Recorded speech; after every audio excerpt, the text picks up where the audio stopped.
We are live from the Montgomery County Home and Outdoor Living Show. This is Craig and Kevin with the Homeowners Show. Hope you're all doing really well out there, and we are glad to be here. We are at the Lone Star Convention Center is what this place is called. And there are all kinds of vendors out here, and we're going to talk about that. We've got some other stuff we want to talk about. We are live. Glad you are with us. How's it going, Craig? It's going good. We've done this event twice now. Oh, bumpity bump. We've done this event twice now, and the third time with this company. Yeah. With our sponsor, True Texas Solar. If you're watching live, you can see the really cool solar panel behind us with their logo on it. Love working with these guys.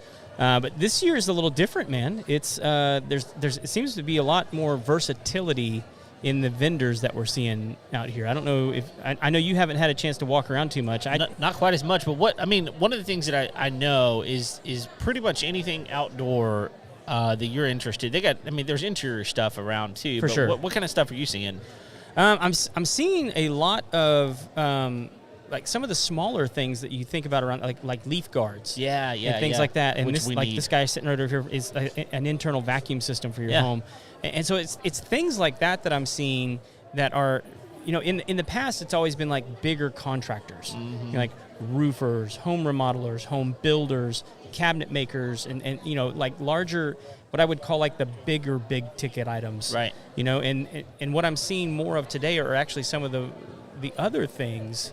Like the small, and I hate to say smaller ticket items because like I'm looking at one right now that's like a window company. Windows aren't cheap. No, they're not. So, but like getting good windows is great for your home as far as like insulation and energy conservation. We have our home was built in 2000, but they're single pane windows. Right. And it is a massive energy suck to not have dual pane windows. Right. So anyway, and like right next to us, man, is like these custom chicken coops. Dude, these things are awesome. I know they're cool. Like if I was a chicken, I wouldn't mind living in that. No kidding. So, and I think we've actually had the guy on the show that builds these. Oh, really? I think that's David Carr. Oh, is it? Like, he does those? I think so. Yeah, I think those are his. Interesting. I think we had him back in like our very first year. Yeah, that was a long time ago. But he's been killing it with these custom chicken coops. That's awesome. So anyway, I'm seeing lots of things like that. One of the aisles, I actually saw one of my my nemesises. Oh, Terminex is over there. I'm not going to say anything about them because I don't want to get into I don't want to get into a suit. Especially right here. Right. I don't want to go to court for defamation. Right. So if you want to come talk to me privately, we can have a conversation. Absolutely. But on this show, no, they're off limits. But they're here. They are. I will tell you this, man. For those of you who've been watching the show a long time, you guys know I'm in the pest control industry. I will say this about Terminex. I've met a lot of their guys that have left that company and then gone on to start their own companies. Sure, they're learning how to do big pest time. control. And so like they have good training. Sure. They train their guys really, really well. They're higher ups for sure. Right. But anyway, but also seeing like just landscaping services, seeing furniture. But then also like the usual suspects are here as well. There's some home builders, there's some home remodeling. Right. And those are always interesting. Yeah, there's even people out there selling like or golf carts and different things like that. There's one over here that's got they make custom spices. Oh, really? Yeah. I love that. It smelled really good over there. I'm gonna have to mosey on by there. Spices are or something I have a hard time walking away from. Well, I know. Last time we were here, they actually had a kitchen. Where they were doing cooking demonstrations. Yeah, live shows. Yeah. Cool. So there's lots of stuff going on. Like you're not going to be bored. No. If you're just looking for somebody to chat to, you're going to find somebody that's willing to have a conversation with you about pretty much whatever. Right. Having to do with your home, and so that's why it's great for us to be here because this is why we do the show. We want to expose you guys to as much about home improvement as possible. That's right. And this is a great opportunity to do that. It's kind of like, drinking from a fire hydrant, but so, dude, that's cool. Oh, that is cool. It's a retractable hose for the For the vacuum. Sorry, we're watching a demonstration right now, and that was legit. That was legit. I mean, we've got the Robo-Rock at our house. Uh-huh. You know, the robot vacuum. Yeah. Which is unbelievable, by the way. I mean, we've got one of the really, really nice one that like mops and does all. I mean, it's not your run-of-the-mill robot vacuum. It empties its own water and refills itself. Right. It cleans the mop before it actually goes. Like it's not your run of the mill. It's got a massive like docking station and everything. But I will tell you that there's still nothing quite as good. Like some of these robot vacuums are getting really good with their suction power and things like that, but they're still not quite as good as actual vacuums. Right. You know. I mean, so especially one like that. No, exactly. I'm gonna have to go take a video of that when we get done. That's just legit. Yeah, it was cool. One of the things I will tell you is one of the ways we kind of combat the, you know, maybe not quite as good as a regular vacuum is ours goes every weekday. Oh yeah, ours cleans our house every weekday, which is awesome. Whenever you live kind of out in the country a little bit, you got kids running in, dirt everywhere, so that's a positive thing. But you know, there's all kinds of stuff here, and, you know, it's one of those deals where sometimes you don't even know, like, what can I do for my home? I want to increase the value of my home. I want to increase the likability of my home. I want to make my home easier to maintain.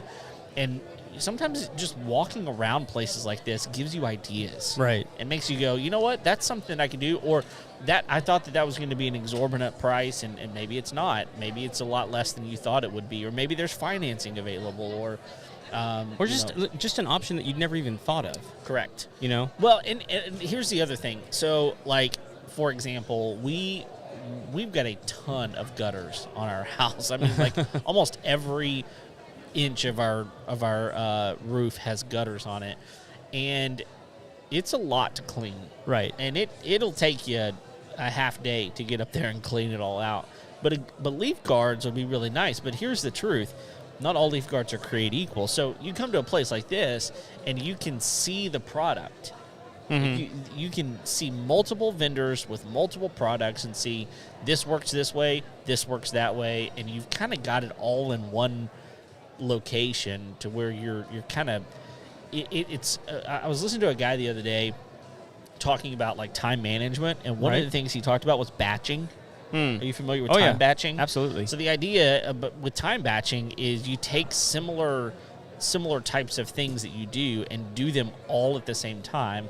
That way you're not, really, splitting up your brain power or your time. And so this is a good way to time batch. And it's nice outside. Getting out and doing something today. Today is a gorgeous day. My issue with time batching is I think it only works for guys with certain brains. That probably is true. If you're like an ADD brain, like it's not probably gonna work. It's not going to work. It's just going to make you frustrated. Well, yeah, because the idea is you're going to get more done in less amount of time because you're focused on the single task. Right. And guys that have attention deficit or ADHD, whatever it is, like you're multitasking constantly. Right. And so like batching, it's a brilliant idea. It is. For people that have a certain brain discipline. Mm-hmm. Most people just don't. That's definitely true. Definitely true. Oh, well, dude, I had a crazy event happen at my home this past Wednesday. Oh, I was telling you a little bit about it before the show. Yeah. But when Beryl came through, people lost trees and limbs and all that kind of stuff. I'm still sticking with Burl. Burl. Anyway, go ahead.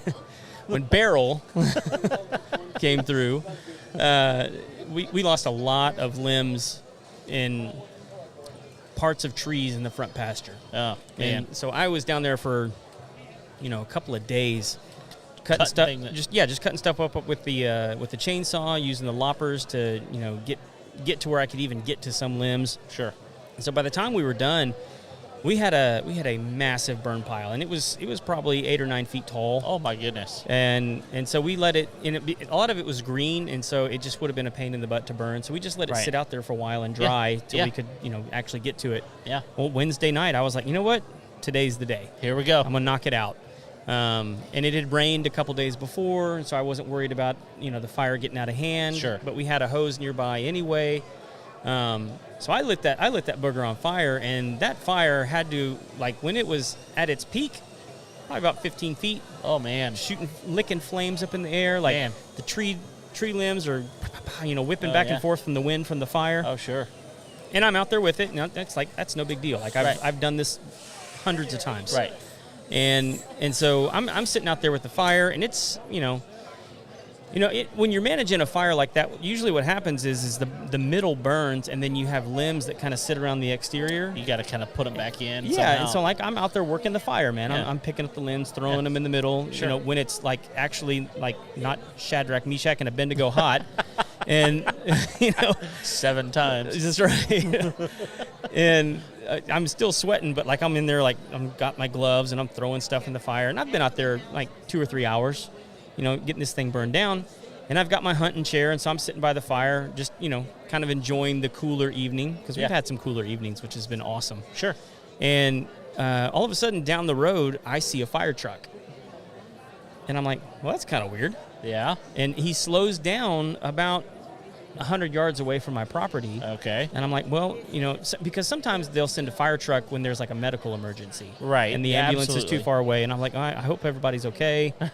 I wonder what's going on down there. Not once thought, I've got this fire going. No. Yeah. And so I'm just sitting there, watching and see what's going on. And then I hear some people talking over there. I can't hear what they're saying, but there's conversations, and the fire truck starts turning around. And then he turns around again, and then he comes towards my property. Oh. And then he stops at my front fence. And I'm like, is this guy here for me? And so I walk down to the front of the fence, and I, give the guy a howdy. He steps out of his truck and says, how you doing, sir? I said, doing fine. And he goes, just wanted to stop and let you know a concerned citizen called in about the fire. Oh, geez. And so that's why we're here. And he goes, but I can see that, you're here. Right. You're watching the fire. You're doing what you're supposed to be doing. He goes, are you having any trouble? And I said, no, sir. Everything seems to be under control. Like, I got a water spigot right there. I got a hose hooked up. I'm ready in case anything happens. Yeah. And he goes, well, you're doing everything right, so don't worry about it. And I said, well, man, I'm sorry you had to come out here. And he goes, it's what we're here for. Don't worry about it. Nice. And so it was fine. My problem, here's my issue. Okay. Like, if you're that concerned, why didn't you come over and why check didn't it you out? just come over? Right. Like, I'm even okay. Like, call the fire department first. Sure. Call them first, But come check on me. but then come check on me. Yeah. I'm with you. We had a similar situation. I don't know. It was maybe 6 months ago, and a guy crossed the way from us. I saw flames coming up from behind his house, and I was like, "This is." I mean, it was a big fire. Right. And immediately, it was early in the morning. It was probably 6:37 in the morning. Okay. And so I tell my wife, I'm like, hey, I'm going to walk over there and see what's going on. I walk over there, and I feel a little bit weird because I start walking around the back of this man's house. Right. And I'm like, this could be a little bit awkward, but I really don't care. I mean, I know this guy. He's about 82, 83 years old. Yeah. And He might need a hand. he might need a hand. So I'm walking around the back, and all of a sudden, I kind of see something on the other side of the house come by. I walk back to the front, and he's in a golf cart. And he kind of comes around, and he's like, hey, Kevin, what's going on, man? I was like, hey, I'm just checking on you, dude. I just want to make sure everything's fine. It looks like you got a fire going back here. And he goes, oh, yeah, everything's fine. But he went on and on about how thankful he was that I came over and checked on him. And one of the things that was real interesting is about a week ago, he knocks on my door. I'm like, hey, what's going on, man? And he goes, hey, I just want to let you know I got another burn pile, and tomorrow morning I'm going to be burning. So if you got any concerns, just know it's supposed to happen. If you want to come chat and just say, hey, you're welcome to come over. And I was like, man, it's just really nice. Yeah, you know? how thoughtful. Take care of your friends or your neighbors. And I mean, if you need to call the fire department, then call them. Right.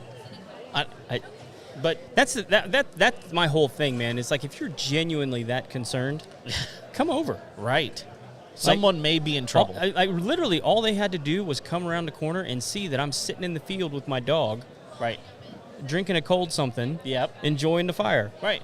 And that would have been the end of it. Yeah, I'm a little upset too, but that's just because I wasn't called to come hang out. Come sit by the We sit had by a the good- fire and we have the had cold a- something. We had a chat one time by a fire. We did. That was a big fire. That was a big fire. That was an anger were- fire. That was well, it was. That was we're burning like telephone poles and stuff on that one. Like, we're burning Don't be telling people we were doing that, man. We were not burning telephone poles. telephone poles sized stuff. I'll put it Yeah, that that's way. right. They looked like telephone poles. They did. They did. You could build log houses with them. I'll put it that way. But yeah, we've got a pretty big burn pile too right now because we did the same thing. Yeah. we didn't have any trees down. We had lots of limbs from the hurricane, and same thing. They were green. Yeah. So we're probably at the point where it's time to start doing that. And this week might be a good time because it'll be down in the 60s for the evening. It'll Yeah. be nice. Ooh, awesome, man. Yeah. So, well, dude, let's go ahead and give a shout out to our sponsors. Let's do it. Let's start with Lone Star. Lone Star Appliance Repair, guys. These guys have been our sponsor, our longest sponsor for the show. We are so happy to have these guys on as a sponsor for the show. Just an incredible company because right now it's just become so financially difficult for people to replace their appliances. Yeah. And it's not to say that I'm not blaming the appliance companies or anything like that, but it's just expensive. Well, but whenever you say that, though, you could very easily spend $3,000 to $5,000 on appliances. On like one appliance. Yeah, I mean, if you want to get like the stackable LG or Samsung, which we have thoughts on those two brands specifically, right. But if you want those, they're expensive, and right. The electronics in them are expensive. It's just there's a lot going on there. Right, and one of the things that is just when you have a great company like this that's going to be honest with you about the condition of your appliance. Yeah. And actually give you some real feedback like, hey, this is worth replacing. Hey, this isn't worth replacing. Mm-hmm. That they're going to give you the real world cost on that appliance. Right. And when you're talking about some of these normal brands that you pick up at the big box stores, a lot of times it is affordable to replace the parts and actually get it back up and running again. Sure. I can't imagine having something like a Wolf brand or a Sub-Zero and not repairing it. No, that would be ridiculous. Because some of those appliances are like $20K. Right. Fix the That's thing. an investment. I don't care if it's like $3,000 to fix it. That's like a vehicle. You don't just throw out your vehicle if you need an oil change. Right. Absolutely. And it's a similar. Once you get to those type of appliances, you're spending so much money. It is definitely worth just repairing. Right. So I mean, like if you need your appliance fixed, if you're worried about it, maybe it's making a weird noise, and you're just like, I want to get out ahead of this thing and make sure that like it doesn't break down completely. Yeah. Give them a call. 936-647-2364. You can text them. You can call them. Darlene's probably going to pick up the phone. That's Sweetheart. Right. Yes. She's going to get you on the schedule. She's going to get one of the techs out there and make sure that your home is back up and running the way that all your appliances should be. That's it. So, and then we're here at the True Texas Solar booth at the convention center. Yeah. If you're watching live, you can see the logo behind them, guys. We've been watching them to our left here, just engage with people that have questions about solar power. I think this is one of the things where people just have the most questions and concerns because it's such a big ticket item. And it is. Let's just say it. It's an expensive investment. Yes. But there's so many advantages if you do it the right way. Right. And that's one of the things that I believe is the challenge out there is there's so many people out there just looking to take your money. Right. That they're scamming people out of, hey, we're just going to throw something up on your roof. Who cares if it's the right thing, if it's what you actually need, if your roof is actually ready to withstand it, all of those sorts of things. Lone Star Appliance Repair is Nope. what we just talked about. True Texas Solar are out there to really do it right. And they will help you. It's not so much about earning your business as much as it is earning your trust. Right. Oh, yeah, it's a good way And to put that. trust is way more valuable. Yeah, it is. And so whenever you have a company that comes and goes, let's take a full analysis of what you're doing, what you're trying to do, what's your future goals. Right. And here's what's interesting. My brother was actually looking at getting solar not too long ago, and I was talking to Josh. So my brother lives in Amarillo, but I was talking to Josh, the owner of True Texas Solar, and I said, hey, he's being told this, this, and this. And Josh goes, let me get on the phone with him. Mm-hmm. And I was like, why? Like, I mean, I'm happy to get him on the phone, but why would you do that? He lives in Amarillo. There's no way that he's gonna be buying solar from you or anything. Right. And he goes, no. I want to make sure he doesn't get scammed. And I was like, man, like that is a big concern of his. Like, he is. hates scammers. And the fact that he would get on the phone with someone that lives in a completely different area just to make sure that they're not getting screwed out of their money and their time and their energy. And that they're not mad at solar. I think that's it too, is like he understands the value of solar, so don't get mad at solar. Let's be educated. And I think that's a big warpath that they're actually on. Let's educate well. Let's make sure people don't get scammed. Let's give them what they need and what they can truly buy back their own energy and make sure that they're good. We talked about Barrel just a minute ago. Barrel, who cares what they call it? We talked about it just a minute ago. And the people that had solar, they were sitting pretty. Yeah. They were fine. If you had a good... Well, not just solar. You had to have... Solar, backup energy power. Yeah. You had your generators as well. I mean, it truly is a whole... It's a whole system. Mm-hmm. But done right, you never have to worry about being without power. I honestly can't fathom at this point getting a solar system without a whole home battery. Oh, no. To me, it doesn't make any sense. Right. I mean, unless I was living in an area where the power company is willing to buy back the additional energy that I produce at a pretty high rate. Right. I can't imagine doing it without a battery. No, store it, keep your own. Right. Keep your own stuff. And what's cool is you can stack those things, and you can have enough that you can get through however many days you really want to. Right. Yeah, and people think that, like, if you have the Generac system, you're just good to go. I've seen them where they stack the solar with the Generac with the whole home battery. Yes. And they'll run that Generac to recharge the battery, the home off the battery, and then just and then let the solar keep it, so you don't have to necessarily be running that system, that generator burning fuel to power your home. Yeah, and it does get pretty expensive to do that. But if you can use the system the way the system is designed to be used, you're really not going to be spending any more money than you would otherwise. Yeah. You've got everything kind of at your disposal. So these guys, they know what they're doing. We're probably going to be talking to some of them later. So hang out if you're really wanting to learn a little bit more about solar. We're going to be talking with them a little bit more today. But hang out with us, learn more about them. But you can get a hold of them at 936-286-8325 or just come down to the home show. Yeah, they're going to be here today and tomorrow. So come talk to them. Look, what we've talked about it before. I've never seen a company that has gone out of their way as much as they have to be experts at what they do. Yeah. I mean, they've got people on their team that are literal meteorologists, that are literally former and actually current NASA employees, engineers that are working on stuff for them to make sure that they're doing it right. So you're in good hands. Come check them out and figure out if it's right for you. And that's one of the things that I think Josh will tell you. Solar isn't for everyone. Right. But if it is for you, then it can be massively valuable and not cost you any more than what you're spending every day. Right. So I think that's the other thing. It is expensive, but people think that it's out of reach. Mm-hmm. And really it can cost you the same amount of money that you're spending every day on your energy as it is. So give them a call, 936-286-8325, or just come hang out with us and say hi if you come by soon. Come shake a hand. That's it. Yeah. Well, we're starting to have some people join us online, so thank you guys for jumping on the live feed.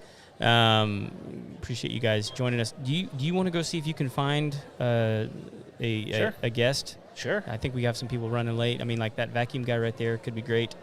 Your buddy that does the remodel. I tried to get him. He said, I don't know, maybe next time. Well, just shame them. Yeah, see, people think that getting on the podcast is like scary. Yeah. Somehow. It's not. It's your beard. It's the beard. I think it's your mustache. So, all right, I'll go see what I can find. Coming in nicely. So, I don't know how you got that. I don't know how your wife is living with you right now. She's not. Not very happy. Guys, we have some cool content coming up for you guys down the road. I know we've got a collaboration with Eric G coming up out there, and we're going to do a show with him always a favorite guest to have on the show. I mean, we're both kind of hanging out in the same radio podcast world, and he's just such a fun guest, and he's such a knowledgeable dude that we just love having him on the show and going on his show any chance that we get the opportunity to. And so we're coming up here pretty quick. We're going to be doing an episode with him. Also, one of the things that we've been thinking about is, we've been doing the show for 5 years now, and one of the things that we've done over the years is product reviews.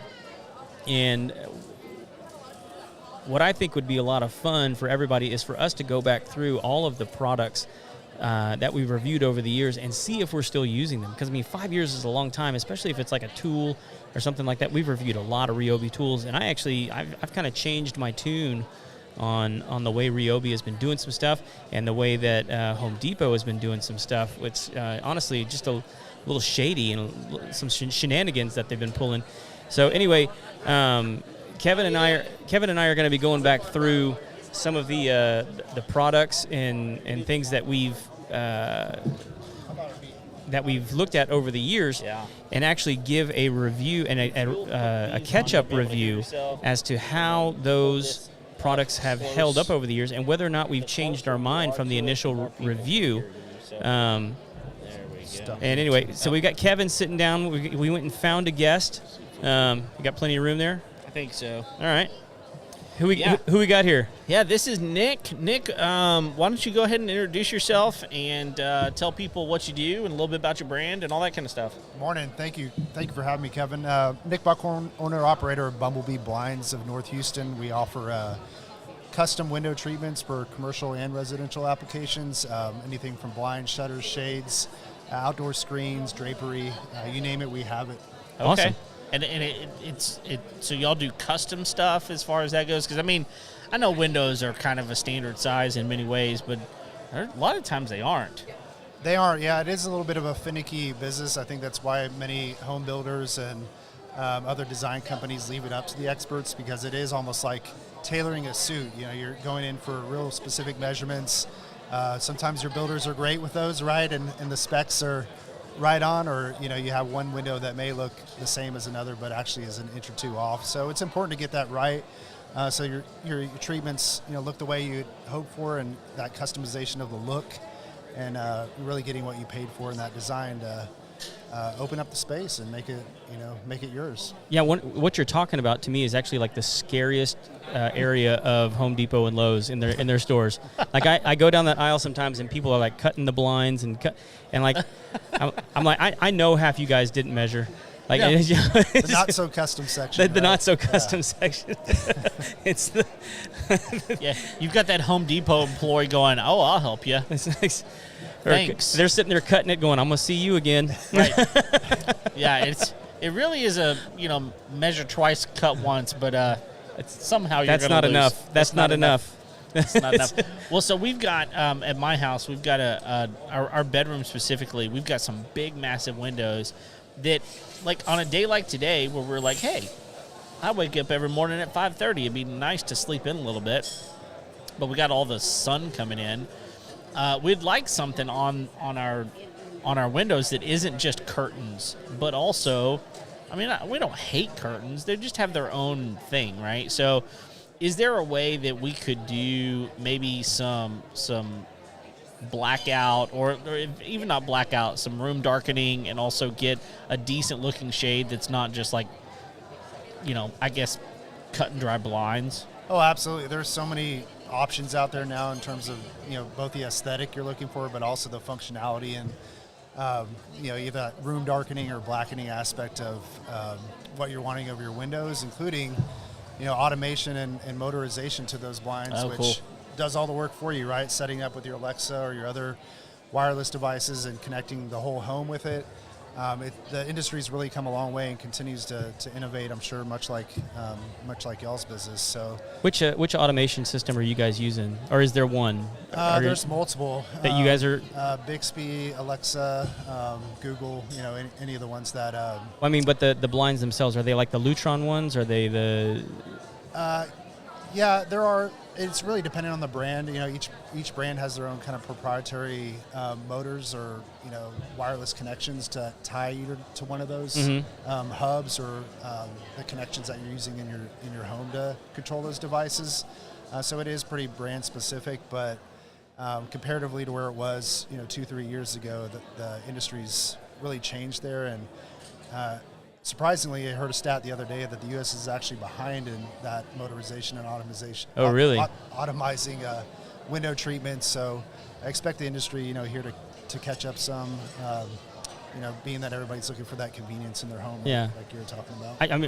I literally just know enough to get myself into trouble. The only reason I even know Lutron is because they've reached out to us so many times to be like, hey, can you help promote these? And I'm like, I don't know anything about them. Like, so it's like the only brand I know of. I mean, like if you're, let's say you're putting automated blinds, and I don't want to like say that one brand's better or worse than the other one, but I'm curious what you would want in your house. Personally, we're an Alexa family, and it makes it that much easier there in terms of control. Mm-hmm. From a brand standpoint, it's really to each their own. We offer 4 nationally recognized brands for window treatments. Anywhere from top tier Graber down to more of a white label brand offering that we have to compete with the Home Depot and Lowe's, but still an elevated quality over that guy that's cutting it there on site at Home Depot. So, any opportunity to meet the needs of your budget and style, we have that within our wheelhouse of options. Yeah. Well, and talking about like some of these big box stores, I imagine you're coming in behind some people who have made some pretty fatal flaws in installation. I mean, what are the biggest mistakes that you're seeing guys make out there that that are the good reasons to have a company like you come in and install them in the first place?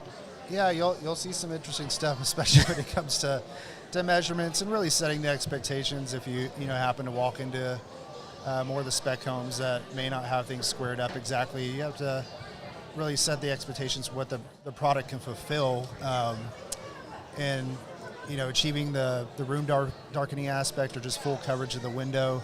And I think that's where consumers tend to get upset the most, is like, you're sold one thing and you're not getting the actual experience that you're looking for. So what we try to do is really match the product to the need and really help explain, here's what you can get out of this, or here's some, alternative solutions to providing that. Well, so one of the things that I'm also thinking about is like a lot of people like doors that have windows in them, like a French door or something, similar to that. And I know now you can buy some really nice doors that have blinds like in them. But do y'all have any options if people don't have those doors but they've got windows on? Is there anything like that you can do to kind of maybe shade your doors? There's kind of laugh, vertical blinds are still around, but they've actually elevated different products to support kind of that same ease of using things over that type of application, like a sliding door, but they're actually fabric covered sliders, so they have a little bit more design aspect to them. You can get them more bare bones as well, but actually offering motorization in those too as well, where they're sliding panels that recess behind each other and look a little bit better than grandma's vertical blinds or the things you had in your apartment during college. So those are a great solution, on top of any of the other motorization options that sometimes people will use for doors as well. So do they actually make doors that have motorized windows? I mean, motorized shades in them?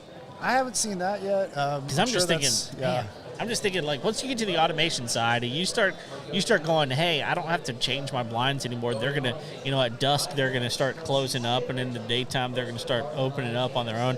Like, that winds up being a pretty cool scenario. It's coming. I mean, the vendors are definitely innovating. Universal Screens, our primary outdoor patio vendor, has actually got screens that'll, not that you'd want to leave them out or up for this, but they'll sustain hurricane force winds of category 3. Oh my! And actually some materials hitting them at a pretty high rate. Goodness. But to prevent from that, they actually offer that type of sensoring technology that'll recognize when the wind is run a little bit high and increase or recess the screens back to a safe position. So. Interesting. Yep. Man, it blows my mind how far I say we've come, even though we may be behind in implementation. I know a lot of that stuff still is available, even if we haven't seen a lot of people implement. I wonder what the reason. Do you think? Okay, so there are other countries that may be ahead of us in the automation.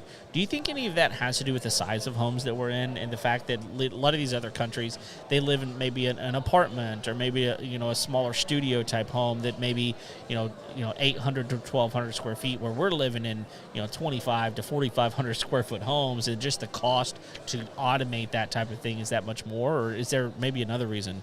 That's probably a big part of it, but I also think the consumer maybe doesn't recognize that it's changed that much. The technology is still very, very new, and really hasn't been, I think, to your point, been as economical for consumers to utilize that as an add-on or upgrade. And but the dealers that are selling those products are starting to recognize that, and changing some things up on their end to innovate and reduce those costs. So that hopefully more will buy into that idea. But everything is bigger in Texas, so that is potential obstacle like you mentioned. Are there any secondary benefits other than just light control that good blinds and good window coverings can give you? There are, in particular, a real hot item here, no pun intended, is solar screens that'll help reduce some of that heat penetration from your windows, and that's a popular product for both commercial and residential applications. Getting anywhere from 15 to 20% deflection of that heat, which is relative to the type of window you have, but certainly is noticeable when you have those up in those east-facing type applications, and you're getting a lot of that heat throughout the day. And then from a overall resale standpoint, for your home, shutters are actually known to be one of the only window treatments that actually add value to your home in a resale. Oh, yeah. So for those that are, considering some of those upgrades before you're listing your home, great addition, and they've come out some great poly or more manufactured products versus a wood, which tends to struggle in holding up a little bit here in the Houston humidity. Are you talking about an exterior shutter? No, interior. Interior, Yep. Okay. Yep. I was going to say exterior shutters. I mean, a lot of people don't even they don't have those anymore. It's No, you don't see those much, except in maybe the East Coast they still have some of that stuff. But We got them on our house. yeah. Do you? Yep. Are they functional, or are they? No. Yeah, that's Decorative. when I see them, they're architectural. They're Yep. never foldable, collapsible. There is one out by our house, but theirs is it's vertical and it comes out. And then they can just collapse it back in. Is it more like an awning kind of a deal? It is. It looks like an awning. Okay. But it is It's a true shutter. Okay, interesting. Yeah. Well, so to that point, whenever you're talking about shutters, again, I'm still kind of thinking my own home, but those can be pretty darkening as well. I mean, if you get the right kind, the thing that I like about shutters is they are more full coverage than anything else that you can get as far as a blind goes.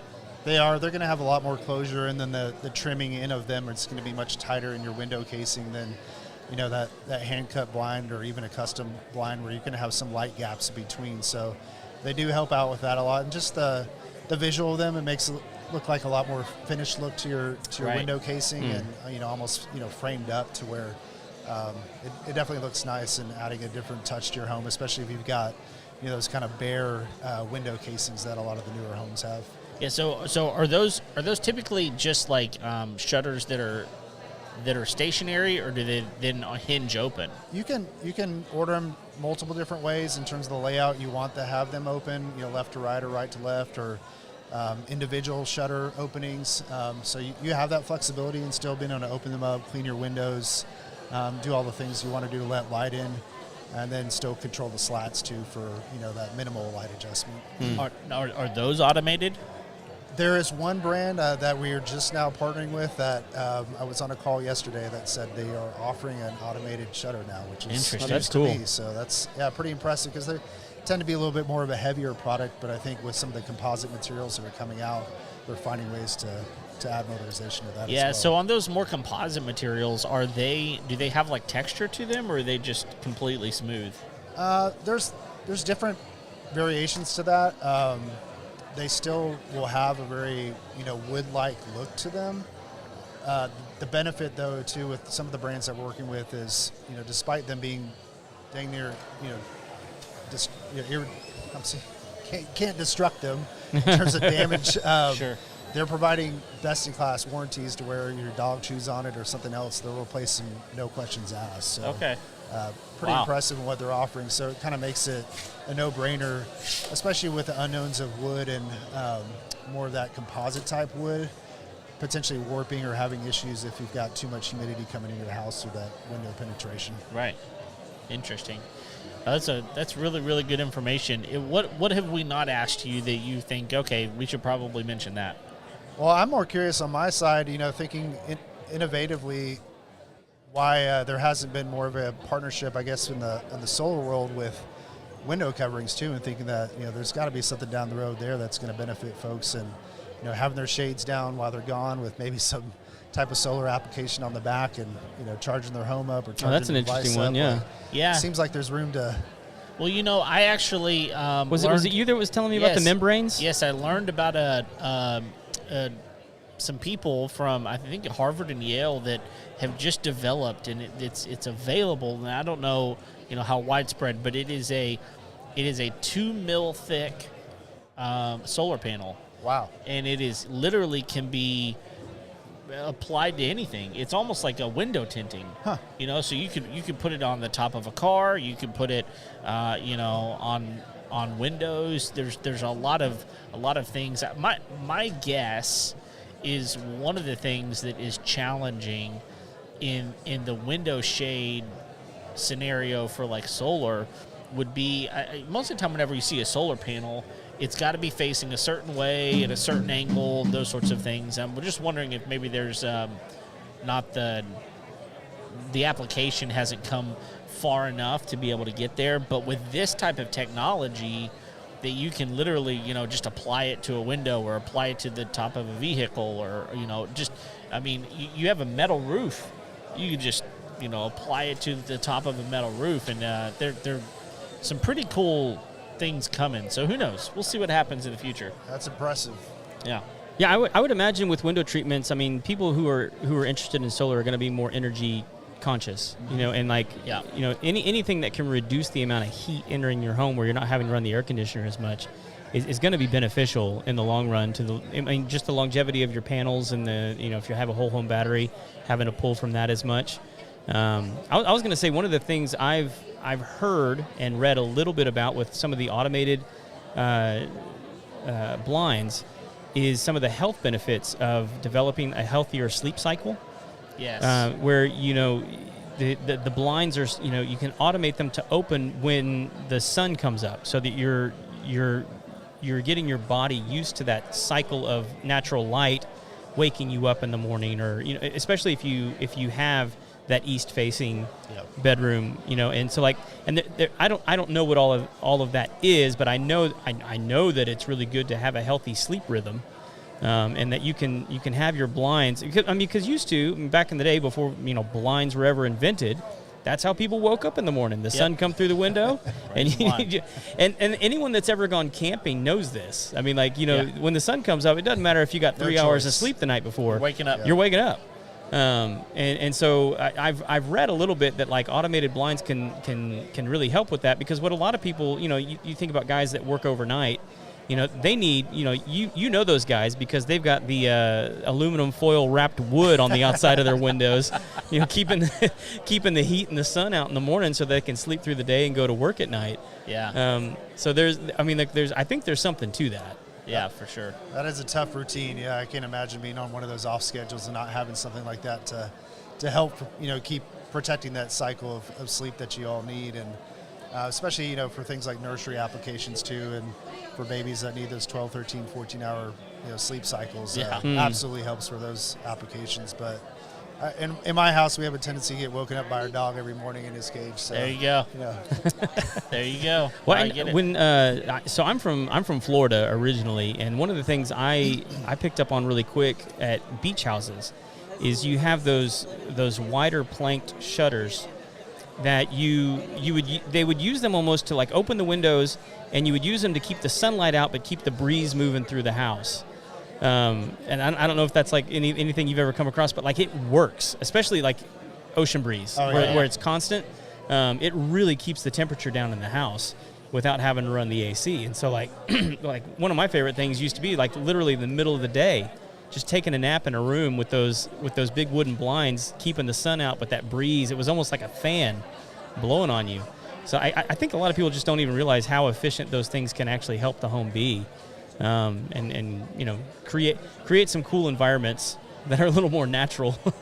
There are plenty of applications for it. I think you know, those lake house opportunities, like you mentioned, beach house, right? To have that type of environment where you can enjoy the cool of the day once we get it every couple days here in Texas. But nothing like, you know, having that experience when it's a nice day outside and having things open up and still being able to guard against some of the lights, so you can get a couple winks in here and there during the afternoon. Well, I would imagine around here, Lake Conroe water-facing clients should be a good staple for you. I mean, if nothing else, I mean, the sun bouncing off the water up at the house, man. I mean, like no one wants to be sitting in their back patio blind.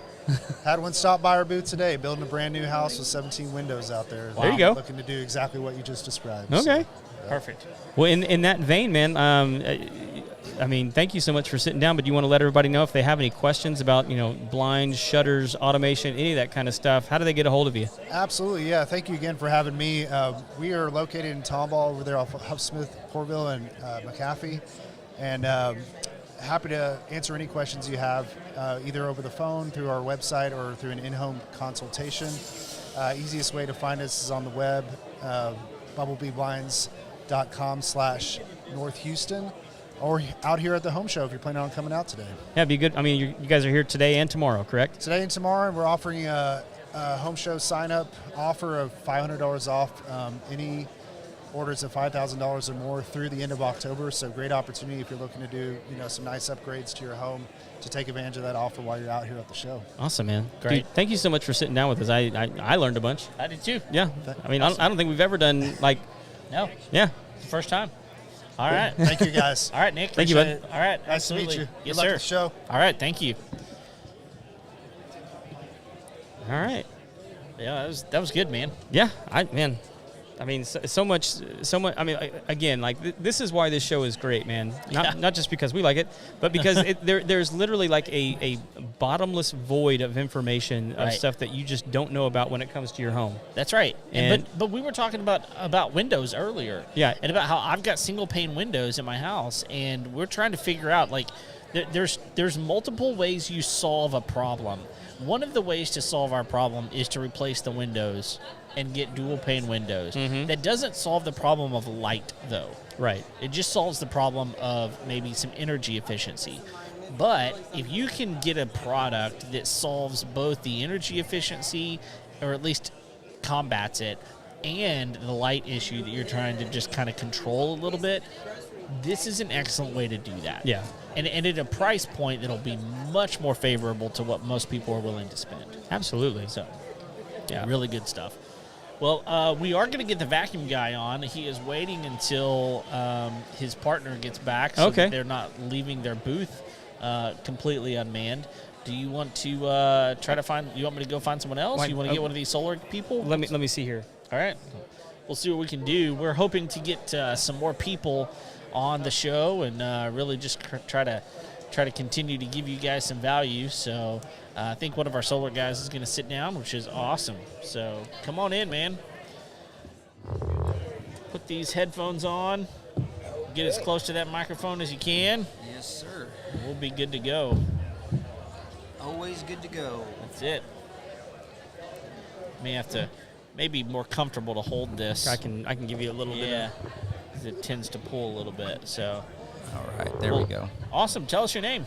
My name is Will Arvance. I'm with True Texas Solar. Awesome. I focus mainly on commercial projects and project management, project development, things like that. We're branching out into the commercial space, both on the solar front as well as on the roofing front. And so they need someone with more kind of commercial experience. I come from the utility business. Okay. So building power lines and towers and all of that stuff. So I'm just bringing that knowledge in for this slightly larger scale systems that they're used to installing, but we're not utility scale yet, so it's just small to medium-sized commercial. What do you mean by utility scale? So the number one state in the entire United States for solar installation is not California, it's Texas. Oh, Okay. Number one. Now, if you look at the volume of solar installation that's going on, it's utility scale solar. So the utilities understand that they could control their costs. The utilities understand that we have this amazing resource called the sun, and we have tons of land that's not being utilized, and they're putting in large solar fields everywhere. Now, that's not necessarily something I appreciate. I was born and raised on a farm. I saw a lot of farmland converted into utility solar fields. It's kind of sad to see. It's sad to see. It's heartbreaking, and it doesn't have to be that way. Okay. Literally, we have roofs all across this state, these large commercial buildings, huge commercial buildings with, 20, 25 feet up in the air with no trees.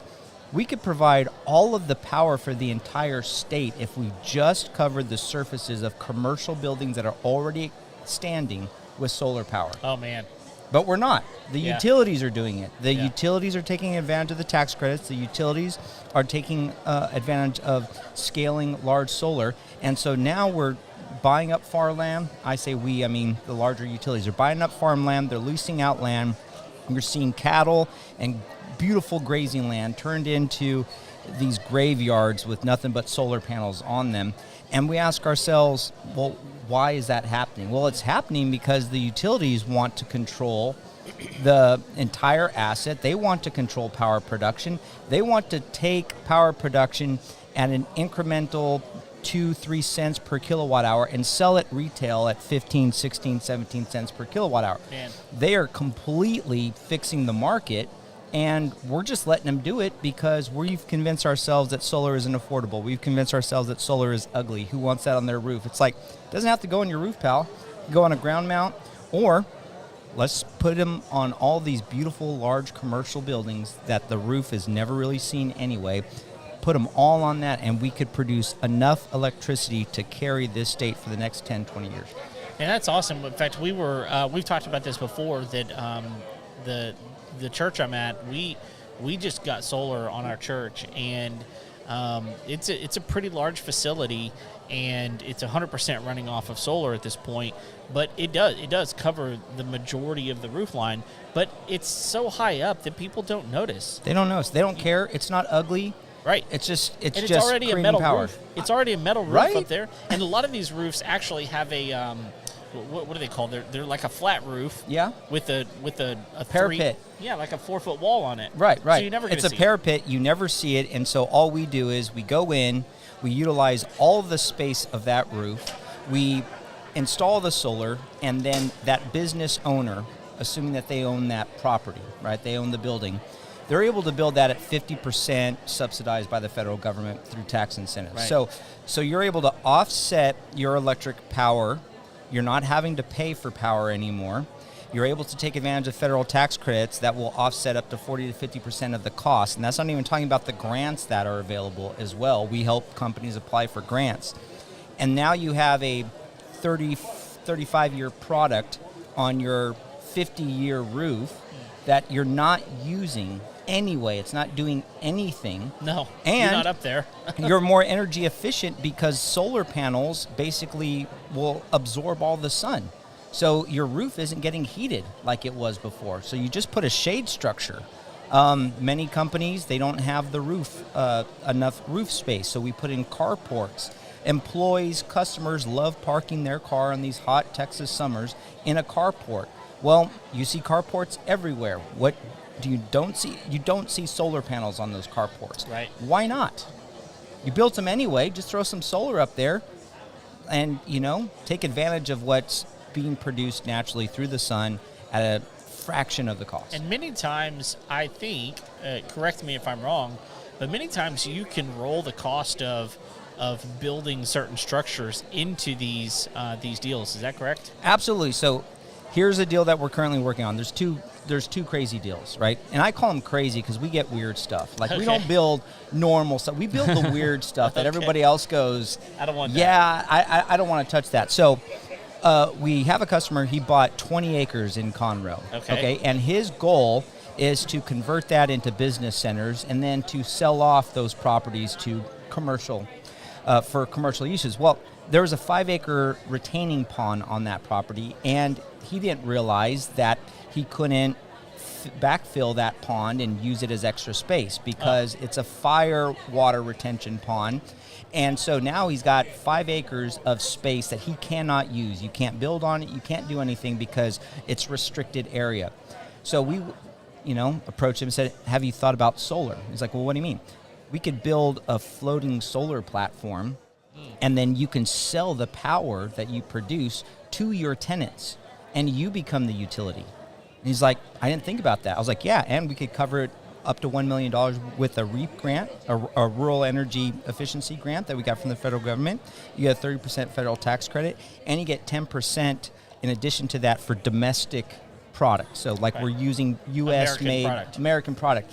And you get depreciation of that asset because that's a business asset. So as a business, you could depreciate your trucks, your tools, your equipment. Right?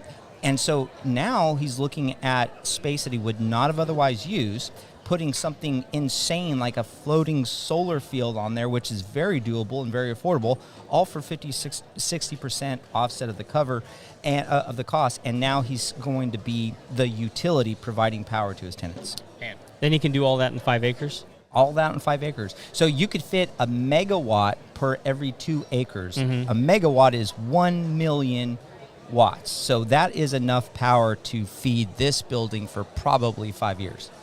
Because this building is not where we're at the expo. You're talking lights and air conditioning. That's the biggest loads. Now, if you're talking about manufacturing, right, glass manufacturing, steel, aluminum, refining, any of these real higher end loads, yeah, you're going to need a lot more power than that. But that's the beauty of this thing. To get more power, you add more panels. To add more panels, you just add structure. So the second company that we're working with now, they're diesel mechanic and manufacturing. They manufacture like diesel parts, okay, and they also do service on them. They wanted a carport so that their mechanics can work on their vehicles, right, without being directly in the sun because they're getting busy. Yeah. So we built a huge carport for them, all American-made steel, put it in, slap solar on top, and now he gets the 30% federal tax credit on the whole structure that he would have put on anyway. He would have done it anyway. And then he gets depreciation, 10% domestic. And it's like, who wouldn't want to do something like that? Yeah. Especially if you're providing your own power. I mean, the tax credits alone would probably be worthwhile. Yeah. Well, what people don't, what I want all of our listeners to hear and your potential customers is I want them to hear the fact that it doesn't, this is a big thing that Josh was talking to me about one time, is like, we don't want to do this if it doesn't make sense for you. Right. It has Absolutely. to make sense. And what makes sense, and this is one of the things I loved about his approach and yours as well, is that what doesn't make sense is for your energy cost to go up. That is what doesn't make sense. Your energy cost has to, at minimum, stay the same, and it, at maximum, save you money. Right. And so that's the thing, that you're going to be paying for this energy one way or the other. Anyway. You're going to pay for it anyway. Why don't you find a way to increase, optimize, I guess, your space, make sure you get more shade where you need it, give more comfort to your employees, and ultimately you're doing things in a way where the sun is providing the energy more than anything else. So, I mean, take your standard business that runs a gas station or something. Their power bills are about $2,500, right? So I see you got your phone. Right. Pull out your calculator. We're going to do some basic math here. So your basic convenience store is $2,500 a month. So type in $2,500. Okay. Multiply that by 12, which is 12 months in a year. Right. That's $30,000 a year. And then multiply that by 25 years. It's $250,000, $750,000. You know how much our installation is once you get offset of all of the costs? And we're looking at $250,000. Okay. So we've just put back into that business owner's pocket $500,000, assuming electric rates don't go up for the next 25 years. 25 years, yeah. And they will. And of course they will. So even if the utility said, you know what, we're feeling really good, we're feeling really confident about everything, we're just going to charge you the same price from here for the next 30 years. If you sign this document, you'd sign it because you know, right, that is one cost that you can control. You can now budget around it as a business owner, and you know that cost is only going to go up along with everything else with inflation. That's what we're doing with solar. We're saying you're going to pay this one-time price for this equipment. It's going to perform for 25, 30 years and have this amount of production, and you are controlling that cost for the next 25, 30 years that you're people operating. understand this whenever it comes to things like mortgage rates, right? Right. A fixed mortgage rate is way better than a variable mortgage rate. Absolutely. Same thing on a loan on a car. Any types of loans, people understand when it comes to lending money, fixed rates are way better than any type of variable rate. And what we're doing with our energy cost is we are playing a game that we assume we have to play. Yep. That requires variable rate. Yep. And that variable rate will never go down. It just won't. It will go up. And so what you're saying, it makes so much sense whenever we put it into that context, is we are controlling the rate. We are fixing the rate for the next 25 years. You're getting more control over one of the single largest line items in your monthly budget as a business, electric cost. Yeah. That runaway, right? Like that's only going to continue to push higher and higher and higher. And then what we're going to see here very soon is, take CenterPoint, one of the largest utilities here in Texas. They're now being sued to the tune of $100 million from all these businesses that lost power. They should be sued, right? By the way. For a week to 2 weeks, they lost customer, they lost revenue. Many businesses can't bounce back from that. Right. If you're a small mom and pop running a little, a restaurant, you can't be out of business for 2 weeks. You just can't, because you don't have enough margin built in already. You're already relying on customers coming in, and now you have no power. You can't operate. You just spent thousands of dollars in beef that go bad now because there's no refrigeration. So what do? Well, there's a class action lawsuit. Who's going to pay for that? Is the utility going to go into their pockets? No. They're going to say, well, we have to do this. We now have to make these upgrades. They're going to go to the regulators and put their business case for why they have to raise rates. The rates will go up 40, 50%.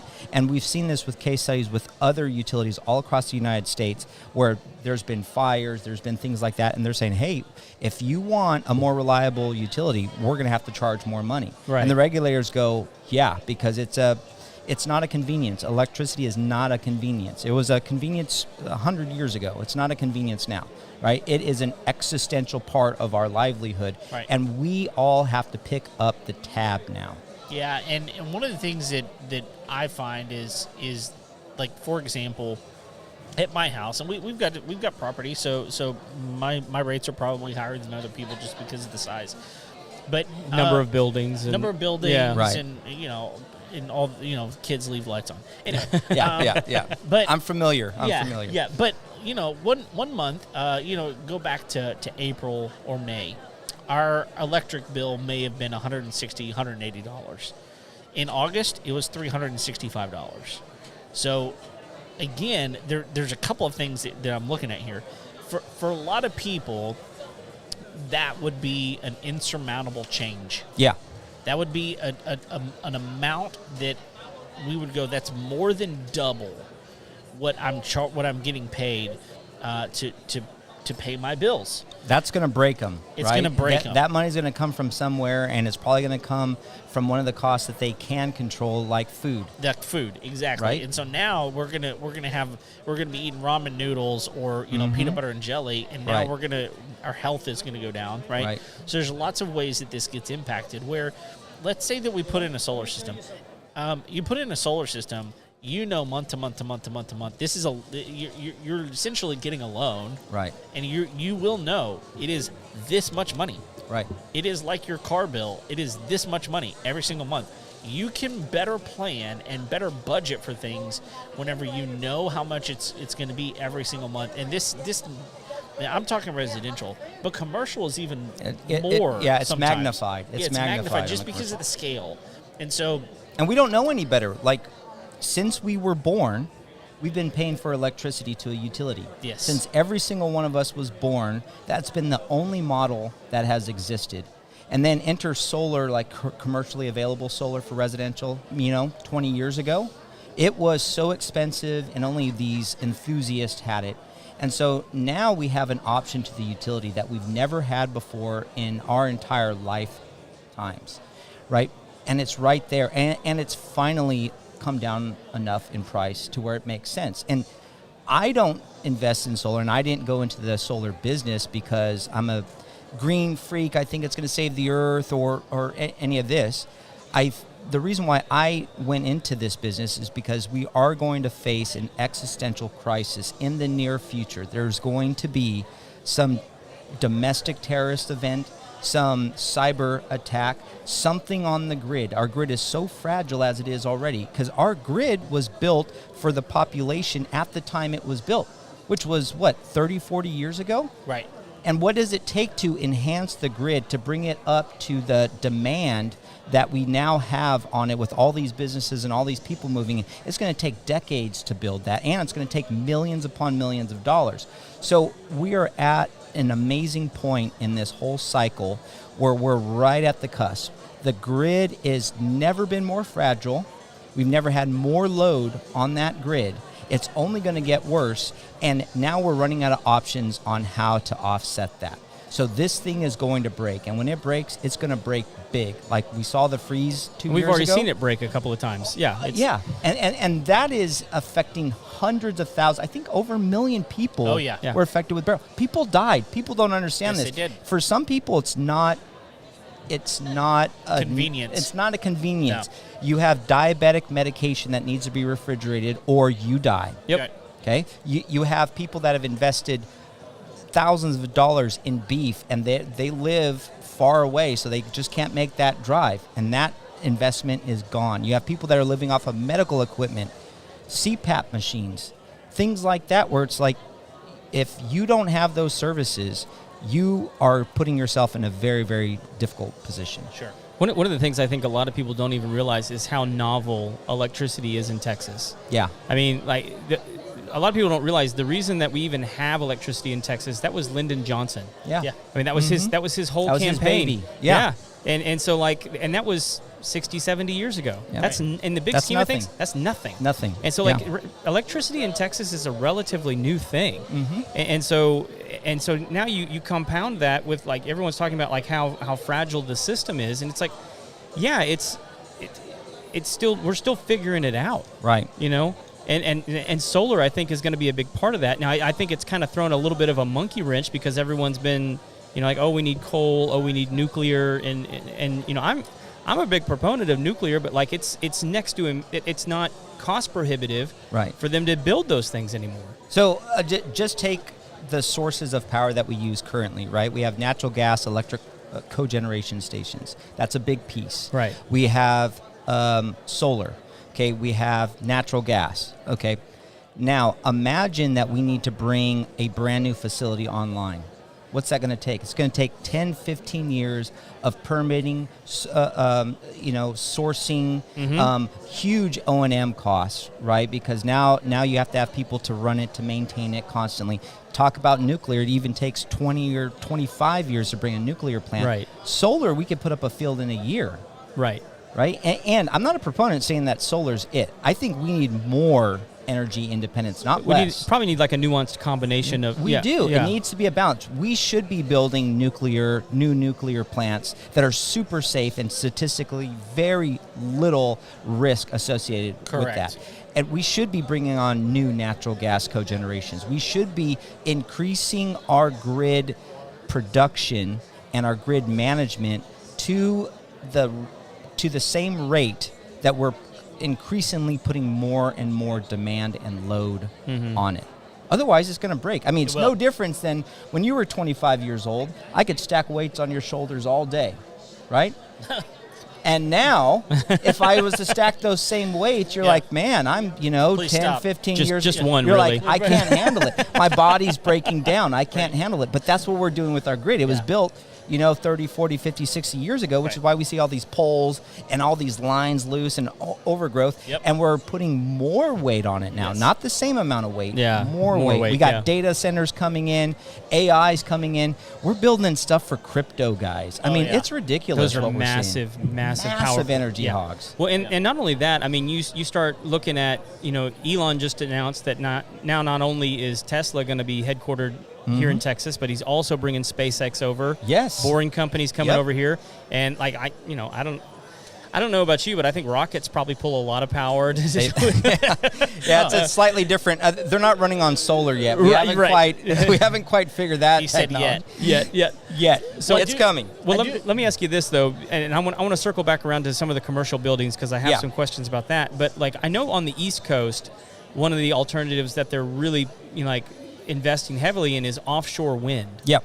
And are they doing anything like that in the Gulf? I mean, because I know that there's a lot of hullabaloo around that. People are saying like it's affecting the whales, it's affecting the fisheries, and then there's people that are pushing back against that, saying like, no, like that's just your opinion. That's not. There's no like research or fact behind that. I mean, do you know about anything? So there's pros and cons to offshore wind. One of the pros is that we tend to have a lot of wind offshore. Right. But what's the con? It's the base feasibility of doing the install, maintaining it, because you're having to disrupt a lot of ecosystems to put that in there, and then you're causing risk while the thing is running. You got birds that migrating and stuff, and it has to be far out enough, right? Like a offshore oil well, but those are built on floating platforms. This does not float, right? And you're running. You got to put pylon in the ground. Pylon and all versus just taking what already has been built, like this building here that we could probably fit 2-3 megawatts on, which would be enough to run your homes for 5 years. Right. Okay. Let's start there so that we don't have to invest millions and millions of dollars more trying to put something where it never belonged in the first place, in the Amelia Ocean, or never belonged in the first place, like plowing these fields of fertile, beautiful grassland and grazing land, and just putting solar fields out there that the utilities are owning, that the utilities are going to produce, take advantage of the tax credits, and pass the cost on to the consumer. What I was going to ask about the commercial buildings is, I know one of the hang-ups with homeowners is, you can build a system, put a system on your home where you're going to have energy independence, right? But you're still going to have that grid charge. Right. Because either because that house was already connected or they require that you be connected. Right. Is that the same in the commercial space? I mean, or are some of these buildings big enough where they don't necessarily have to be tied into the grid? So commercial definitely has to be tied into the grid. And the reason is because most commercial buildings have heavy equipment that they have to pull a certain amount of amperage in order to run those machines. So is solar just not there as far as... So here's what solar does. All solar does is produce the electricity, but you're talking about what's actually going to push that current, what's going to meet that load demand. So you're talking amps and not just voltages. So solar in and of itself is not going to produce the type of amps that are needed to run equipment. Okay. So that's where you have to have secondary, like batteries, and the batteries are getting better every single year. They're getting cheaper, and they're getting more capable. And then it's the same thing with generators. So we're not just saying, just put solar panels everywhere. It's like, no, if you're a business that wants to be self-sustaining, you're going to have a combination of generation, of storage, like batteries, and then alternate generation, like a generator. Right? Okay. Because generators do a great job recharging batteries because we have a lot of sun here, yes, but when those storm clouds move in, we could be cutting our production by 60-70%, and so we may not be able to keep up with the demand. Which can happen for days. It can happen for days, and so that's where you have the generator that just pops in. Instead of that generator running 24 hours a day, or just downright failing because, even though you've maintained it, it's still an engine. Right now, you're only running it for 2-3 hours a day just to top off the batteries because maybe solar could not fully charge them, and then you're back in business. Yeah. The reason I ask is because I'm beginning to notice a trend where businesses are not necessarily wanting to buy older buildings. Right. They're wanting to build their own, custom for their business, and I'm just wondering if it's more cost efficient to do it on the build side than it is on the retrofit side. Really, not Not much. The only difference is this, and this also applies to residential construction as well. If you're building a house and you know that you want to put solar on it and you know that you want to have batteries in a generator, okay? Build me a beautiful A-frame. Build me a beautiful A-frame like a barn dominium, where I could just put a single array at the perfect tilt to capture all that sun south facing, and then we don't have to worry about trying to work around all these little nooks and crannies of your roof and sneak in a panel here and sneak in a panel there. And now we have, a loss of production because this panel's getting shade from this tree, but this panel's doing okay. Right. Same thing with businesses, except what we see more with businesses is we don't see the ornate roof, complicated structures. We see flat roofs and A-frames all day long. Right? Because those roofs were not necessarily designed for solar in mind, but they're standing 20, 25, 30 feet off the ground, and there's very little trees that are around. It's like the perfect opportunity. Right. And does elevation have anything to do with it? I mean, like when you're talking about like a tall, skinny building, you just want to get away from anything that could cast shade, right? So if you're talking about buildings that are right next to each other and you have a 3-story building and a 1-story building, there's going to be some shade factors that we have to factor in on that. But looking at, is it easier to do a retrofit or new construction, really they're both pretty much the same. Now, building codes are going to be different, so electrical wiring, maybe certain electrical panel upgrades would be needed, but that's minor. We're just talking about surface for solar panels, and then everything else just comes down to the wiring. And that's pretty standard amongst most commercial buildings. Yeah. And when you were talking about the utility companies wanting to put them in fields rather than on buildings, is it for them? Is like a cost thing? Is it easier to? It's a control thing. It's a control thing. So think of it this way: I could lease your roof space and put solar on it, but now I don't own the structure that the solar panels are on, and I'm kind of leveraged by you at that point, right? And I'm kind of leveraged against you as well because that's my equipment on there, right? So it creates a relationship that isn't optimal for either parties. And so when they go and buy land, that's their way of just owning the whole thing, right? They own what happens to it. They're able to control all the various environmental risk factors, et cetera, and that's why they're also leasing the land, because these people are like, hey, I got land. It's not doing anything for me. Maybe it's right next to a substation. Yeah, I'll lease, 50 acres for, 50 years, and we'll just do it that way. But utilities want to have more ownership, more control, and they don't like to rely on anyone else, right? They want all of that control. Yeah. Well, so one of the questions I've got, have you, shifting gears for just a moment, have you seen some of this new technology that's come out with super thin, like 2 mil thick solar panels that's come out of some of these universities? Yeah, they are using flexible solar panels right now on RVs. So you could go online right now, buy an RV solar kit that's flex. It rolls out and Velcros to the top of your... It's incredible. Your van. Like, solar panels, that technology, the only thing that makes it rigid is the glass and the aluminum that we have to do if we want it to withstand some of the hailstorms and stuff that we see here. But it's just the solar wafer, the solar cell. It's a very thin sheet, right? Which is why that technology isn't getting any better. It's not getting different, right? Okay. All they're doing is finding more applications and different things to do with it. One of the most unique things that we're seeing now, it's not really out there yet, they're just going through proof of concept, is solar panels on streets. So bear with me. Okay. Bear with me, right? Right now we have to clear an area. We put sand, we pound it down, we put on asphalt, and then we go and we paint it, and then we have to do the whole thing over and reseal it every so often. So in certain cities, in certain places where they're experimenting with like this on university campuses, they're just solar panels that get sun all day long, okay? And then they run off of LED. So let's say that you need to turn right on this corner. It's just an LED, right? That shows that. Let's say that you need to reroute traffic because of an accident. LED lights reconfigure, and now you're rerouting traffic. Okay.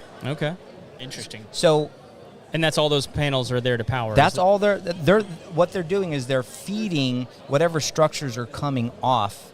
So where do we see most of our commercial buildings? Off of highways and mainways, right?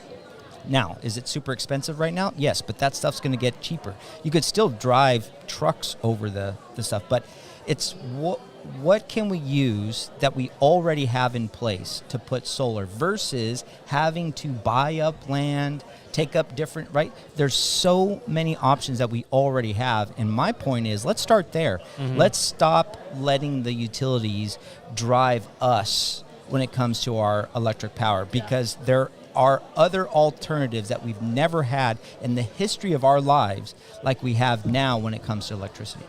Man. Well, a lot of options. When you were talking earlier about Texas being the largest, I think, like install state, I mean, the largest, number one in the country. So have you been out to Vegas and seen the solar fields outside? I have, yeah. I mean, so like we have desert areas, right? We do. And even in Texas, is there a good argument to be made to put solar fields there? In places no, like and here's why, right? Because we haven't figured out how to send electricity without wires. Uh-huh. Okay, so where is all the electric infrastructure in Texas? In metro areas where there's habitation. Right. That's what I was trying to say. So if you drop a big solar field out in the middle of the desert, then you have to figure out a way to connect it to the closest transmission substation or transmission lines, and then you're looking at a lot of loss in power because it's got to go miles and miles and miles. So it's not cost effective to do it that way. I gotcha. Which is why solar fields are right next to substations, which happen to be right next to highly populated areas. Gotcha. So where's Nikola Tesla when you need him, man? No, Tesla did it, right? Yeah. Like Tesla did it. He figured it out. Edison bought up all of his patents, right, and locked them up in a safe where we have no access to. I mean, this started with Edison. If you want to read, Tesla was really a free market libertarian guy, right? He was like, I just want to do it for science. I just want to do it for the love. Let's just see how we could push the envelope. Edison came in here and was like, wait a minute, I could monetize this. Yeah. I could monetize this. So I'm going to force this guy out, right? Pick up all of his patents, sit on them, so that I can create a grid that is forever going to be putting money in my pocket. And the same business model exists today. Oh, yeah. Yeah. Yeah, a lot of people don't realize he came up with a way to actually collect electricity out of the air. Out of the air. I mean, it's nuts. Yeah. He had a field of light bulbs that would power just from all of the electromagnetic and electric static in the atmosphere. Yeah. Especially when you're looking in humid areas like Texas. Oh my gosh, man. And like transferring electricity without wires. I mean, we're still using the same technology today that we used 150 years ago. Poles and wires. Yep. Nothing has changed. Transformers. Yep. Not much has changed there either. Yeah. And it's like we just accepted that. We're not pushing the envelope on that. Why? I don't know. Maybe it's because there's a huge cabal cartel of utilities. No. Never. And maybe they're in the pockets of government, right? Or government's in their pockets, and they regulate this stuff, and they force it down our throats to where we have no other option.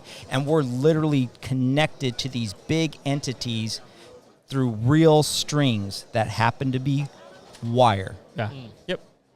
Yeah, and there's really very little recourse, and it's one of the reasons we're having these lawsuits, because there's not a lot of recourse. What are you going to do? What are you going to do? I mean, because here's the thing, there could be a scenario where, like, look, if you don't like it, then we will turn your electricity off. Right. If that's what you want, well, you can't do that. That's unreasonable. Right. I have to have the electricity. So, I was a long time ago, probably 25 years ago, I was down in Trinidad, off the coast of Venezuela. We were doing some stuff down there and staying in the homes down there. They're built to, like, they literally are built with holes in the homes, so that air can go through them. Right. And we were actually just talking to a window shade guy, and Craig was talking about the idea of, like, opening windows on this side and this side and get some airflow going through there. Well, here's the deal. Our homes, especially in places like Houston, we are not built that way. Right. They're built to have air conditioning. Right. And if you don't, you will die. Yeah. You Have a have mold to Literally. You'll literally die. Yeah. You will literally die if you don't have electricity in the homes that we are building. We are building things in a way that require it. So we have to figure this out. And unfortunately, right now, our option, it feels like for most people, our option is just to pay the electric company, let them raise our rates when they want to, let them, like... It's not like we get a vote, right? No, we I mean, don't. there's no representation on the utility and you side. also, most of the time, you don't have options. Right. Most of the time, it's the you only have player this in town. It's the only player in town. Yeah, I mean, It's like the only legal monopoly. Yeah, it's the only Yes. legal, and there's actually a definition. You can look it up. It's called natural monopolies. Natural monopolies are monopolies that the government has allowed to form in order to have more control over that industry or over that sector, which is what we see with the utility space, which is why it's not like cell phones where it's like, if I don't like AT&T service, I just hop over to T-Mobile. It's like if you're in the Center Point area, Center Point's your utility. You don't have any other option. There's no other option. Yep. Like, that's it. And if they're doing a piss poor job managing their construction projects and reliability projects and their budgets, okay, and so they have to come back to us as the customer, charge more money. Like, what's our recourse for that? Complaints? Yeah, suing to be them? mad. Right, to be mad, to stomp our feet. Like, Right. we've never been more vulnerable as a society when it comes to the threats to the electric grid than we are right now, because we're becoming more electrified as a society, Right. not less, which means that the vulnerabilities that it still existed 30 years ago, 20 years ago, that will still exist 20, 30 years from now, are only going to be more critical because we're becoming less and less reliant on things, on power sources of yesterday, and on things that we could, live or not live without. Remember where TV was like a luxury? I grew up in a home where we had one TV. Oh, yeah. Yep. Right? Now we got 5. Yeah. And every kid has their own Netflix account, Right. and everything's on demand, right? Well, we're going more that way. Right? Our first computer, we had one computer. It was a family computer in the center of the room, and it was a beast, right? It was a huge Yep. thing, and we all had to take turns on it. And now it's like everyone has one in their pocket, and then a Chromebook or something like that. So we're not going in the direction that we would need to be going to reduce the risk of exposure that we have as a society for when the grid goes down. Well, and we have this. There's a false sense of a non-monopoly because there's so many different companies that you can buy. But They're just a middleman. It's just a middleman. They're a And- retailer. That's all they are. What really irritates me about this is, one, is just the lack of attention that people have to what's actually being done to them. Right. And in that, if you, I can remember back in the day, if you only had one cable company that you could pull from, and that cable company sucked, Yeah. people threw an absolute fit. because they didn't have access to their entertainment. Yep. Yep. And they were that was more of a concern and more of an attention that they gave to than where they were getting their actual power from. Right. And they would never make a stink about that, but by God, if we can't watch Price is Right, I know. it becomes a fight. And it's like this is part of the problem is people aren't genuinely concerned about the things that really at their core affect them.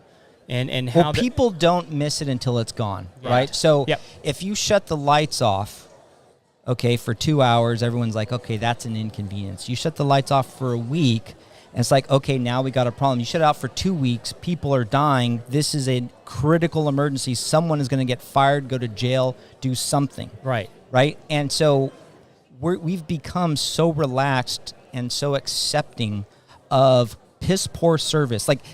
Utilities are the one service where the reliability gets less. Right. The quality of your customer service gets less, but you pay more Every year.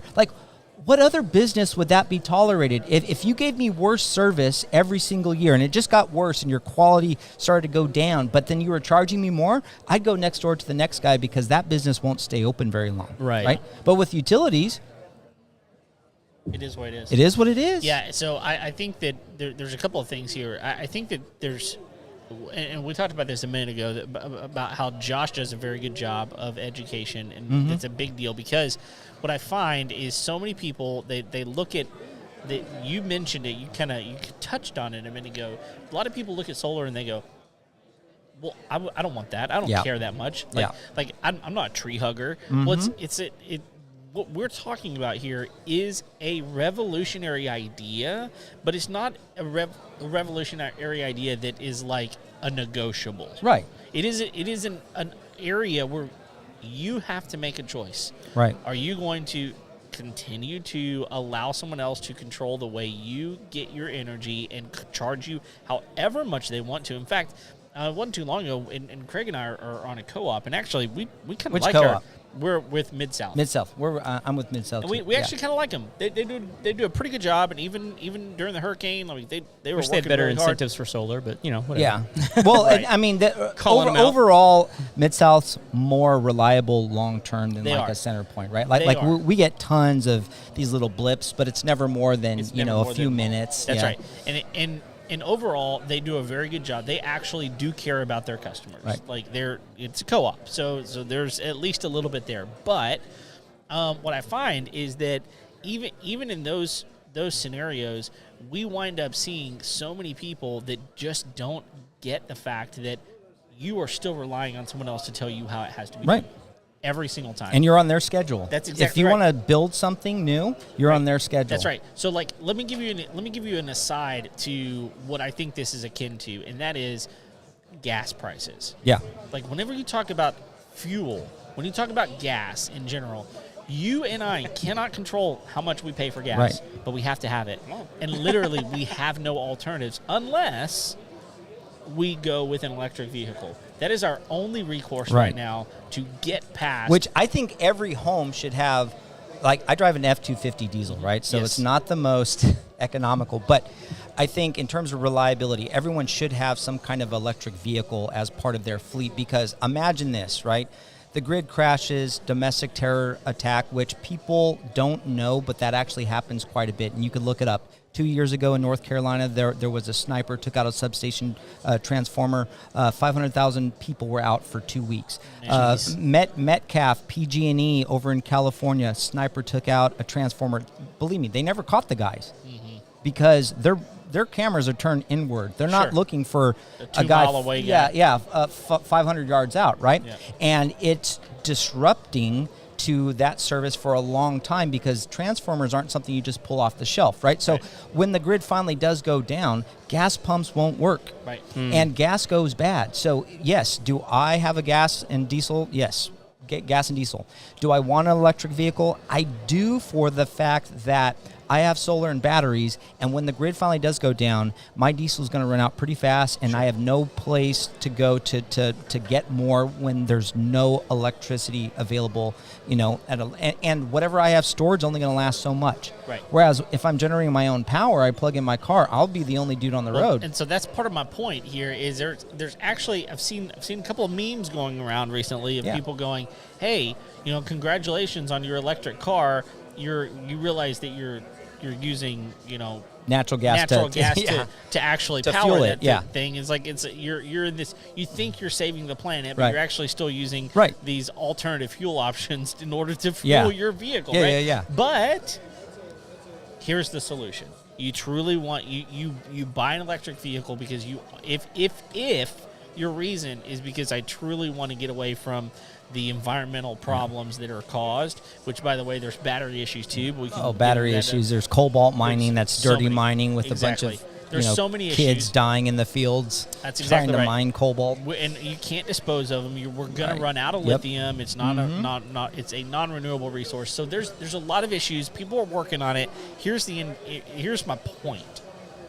The way you get around all of that is to have solar on your house. Yeah. You have solar on your house. You're producing the energy that feeds your car. Yep. You're not using natural gas to produce it. You're not using coal. You're not using nuclear. You don't even need the grid at that point because you still need the grid to charge your car if you don't have your own power supply on site. That's right. Right? Like the most worthless car is an electric vehicle that's plugged into the wall that's powered by the grid. That is the Exactly. worst vehicle. That is a people are brick. doing that? How many people are doing Everybody's that? doing that. Everybody's doing that. Everyone that Everybody's has doing one is doing And so that. it's funny because, again, going back to the hurricane, people are going, "Oh, how about all you EV people right now? How are you getting around?" And I get it. It's a great question unless you have solar. Yeah. If you have solar, you got a battery, Yep. you've got everything you need, you've got the power And, supply and you most need. cars are now coming with bi-directional charging, which means that your car is your home's backup power Yeah, you source. can use it to power your You can battery, run your home for 4 or 5 days off of a 90 kilowatt battery that's in your car. Mid-South, we got to go back because I have to pick on Mid-South. Oh, come on. So, 2022. In 2022 in the summer, natural gas prices spiked, okay? And then remember. what did Mid-South introduce to their They bill? slapped on, all of us got it. Uh-huh. They slapped on a $200, roughly, maybe even $250 surcharge to power their natural gas plant. Yes, so it's the WPCA charge, the That's wholesale exactly power cost adjustment, which They did it last essentially year, too. doubled.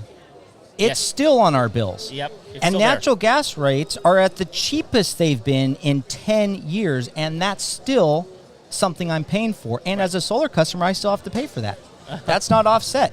So talk about a utility. It's like if you're doing the right thing, I get that natural gas prices spiked and you had to recover from that. I get that. For a moment. For a moment. That's right. But then take it off, especially when Exactly. natural gas prices are at the lowest they've been in years. Right. Now that is just money going right into their pockets. Right. Absolutely. That's the way it goes. And so there's got to be a way to fix that. Yeah. There's got to be a way to go, look, we can't continue to and again, there needs to be some accountability for that. Absolutely. somewhere. And I don't know what to do, but the fact that we are a co-op, there should be some accountability. It's going to take options. members raising hell in That's order. exactly So right. I'm going to Blue Bonnet's co-op meeting here at the end of the month. Okay. And what people don't understand about electric co-ops is that you do have a voice as a member. Now, Sure. you don't get a vote necessarily, but Right. you have a board and you can raise hell and convince people to do something. Right. The fact that we have rolled over and allowed this WPCA charge to stick around, given the justification that they gave us for why they applied it in the first place, Yes. that just shows how disinterested we are as a people. We need to show up at those meetings at all the Yes. co-ops and demand better service or Right. demand that, hey, you justifiably raise the rates, but it is time to wipe that out That's it. now because it doubled people's utility bills. And again, it goes back to one of the reasons that my bill did. One of the reasons. It's not the only reason. Yeah. But one of the reasons is because we got this charge, I know. this ridiculous charge that we have no recourse for. No recourse for, man. That's it. It's like you got to eat that hard turd and you're going to smile and Yep. like it and say thank you because that's it. We have That's it. no other option. But now we do, right? Now we do. And, solar technology, the systems, they're only going to get better. I think the future, if I could look into the future, what the future is going to be, it's going to be a series of microgrids that get built. So now you have a community like Conroe, where as a community, they go in, they pull resources, they maybe build a small solar farm in some part of the area, they put in batteries, and now it's a closed system where they don't even need the grid anymore, and everybody is being fed off of that. And it's not connected to any other microgrid, so that if there's a cyber attack in this microgrid over here that totally wipes them out, or domestic terror, our show goes on, Yes. right? Yes. So there's things that we could be doing to make our communities more resilient, to make our society more resilient. But in my opinion, the number one threat to our society right now is a vast charge towards electrification without us putting in the infrastructure to support it. Like, that is an equation that is going to be very, very bad one day. Right. I'm Yeah. actually surprised that we haven't had a natural gas car hit the market yet. I mean, as many people that have natural gas coming to their homes, where you could literally be refueling your car at home rather than going to a gas station. We've had those. We've had all these technologies. The first electric vehicle, I think, was introduced in the early 1900s. Right. Yeah. Right. It's like, this is not new technology. No. It's what It's regulations. It's regulations, right? It's just like Standard Oil and all that. That's right. It's not that we didn't have this technology. Right. It's that people were paid off to kill it, to hold the patents, to bury them, so that they could set up their whole cartel and force us into a single option that made them billions of dollars. And now we're starting to figure out, it doesn't have to be that way. Right. But they've put so much fear and doubt in everyone's heads where it's like they don't know any other way. I mean, we rent homes and we own homes. people that rent want to own. And why do you want to own? So it's yours. Right. Because you hate paying the bill for somebody else. That's right. Yet that's exactly what we're doing with power. We don't own our power. We're right. renting it from the utility. We're Yes. constantly putting money in that calculation that you just did. Just do it for your own home. $250 a month, right? Once you add it up, you're like, man, I'm in the $150,000, $200,000 range Right. of my money that I have given to the utility for having unreliable power. Yeah. That stinks. And no asset does. to get a return on. No asset, Yeah. nothing. You don't own it. You're just an eternal renter Yeah. of your electricity. Have you guys seen the videos of the Tesla truck that the guys putting them through their paces? Yeah. And like just how I like have. undurable No, they are.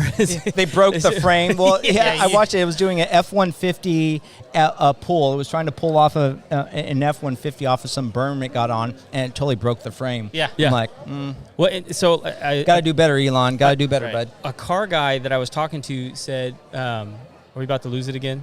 No, I don't think so. Yeah, yep, I think it's we going. are. Can we go see if you can get it? Yep. Oh. Just have my kid sit there and hold it. He's got to be put to work somehow. Yeah, but what a car guy was telling me about it is part of the problem. There it goes. There it goes. There it goes. Is that they're so heavy, Yeah. and so Our roads aren't built for that. And so- Can you imagine like a multi-level parking structure with Yeah. nothing but EVs on it? Jeez. Well, and so like one of the best arguments for an EV truck like that Right. is you're not having to do oil changes, you're not Yep. having to buy gas. Yep. What this guy was telling me is like, look, you're going to make up the difference in that just in tires, Yeah. because tires that we It's have like right every now. 6 months, I think you need a new set of Yeah, tires on those and like things. you want to talk about something that's gone up a lot. Yeah. Oh, rubber. Oh my Right. gosh. When you look into rubber and what's happening with the rubber trees, now call it climate change, call it whatever, but we are heading into another crisis where we are going to run out of rubber pretty soon because these rubber trees are not able to produce as much volume as what the demand is. Right. And there's less and less acreage for these rubber trees to be produced. They don't grow everywhere. Right. I mean, imagine a world without rubber. That is a very scary world. thing. Yeah. How many pieces of medical equipment have some rubber component? How many pieces of normal equipment have rubber gaskets? Mhm. Right, that's the only way to do it. Yep. Right, it's like, oh, your car's done. You can't drive it now because no gaskets. Yeah, right? You can't find the O-ring. And when I imagine we don't really have like an economical synthetic. Yeah, it'd be like silicone or something that's probably going to be very expensive that we're not set for mass production. But Yeah. I mean, going back to your EV thing, yeah, you're absolutely right. I don't think that everyone driving an EV is the answer. I think that it's smart that EVs have a part of the energy infrastructure, because imagine a grid where everyone's plugged in at night and then you could actually offset the load because you're pulling from your car battery Right. and then you're supercharging it or something like that during the day. It's probably healthy for those batteries too. Oh yeah, because now you're cycling and it's healthy for the grid because it takes the stress off. I mean, Yeah. the most stress the grid had, recently was the big freeze where, there was so much demand and we had this amazingly harsh storm event happen that disabled natural gas valves from cycling and opening up and releasing more natural gas. So it's Right. like you froze the source of fuel that would have produced the electricity, right? Well, batteries have operating temperatures too, okay? And in very, very cold, you need to warm that battery up to run it. So they're not going to be up in, the panhandle during a storm working very well. And Right. you're probably not going to see them all over Canada, right, or Idaho, where we get a lot of snow. But there's a place for them, and there's a use for them, and, large-scale transportation, trucking. I think that'd be a great market, right? Especially for these short hauls, right? You got battery-operated short hauling, and you're recharging those vehicles with solar back at your commercial building. You're going to cut out your diesel fuel costs, and those things are very heavy already as it is. Yeah, there's a market for that, right? Yeah. But everyone having an EV, Not on my watch, pal. Not on my watch. You know, even, they can be 4-wheel drive all day long, but like Yeah. if you're too heavy, you're just going to sink. Yeah, you're going to sink. Well, I mean, the torque, though, the torque values on that, right? Elon Musk put it this way. It's like, would you run a printer off of a gasoline engine, right, for your computer? It's like, no. Yeah. You know, no, because, man, the efficiency of electricity. So I get that cars can be more efficient, right, if you utilize more efficient energy sources. Like, I get that. But there's always going to be a give and take. There's always going to be, right, what do we do with all the existing infrastructure that we currently already have?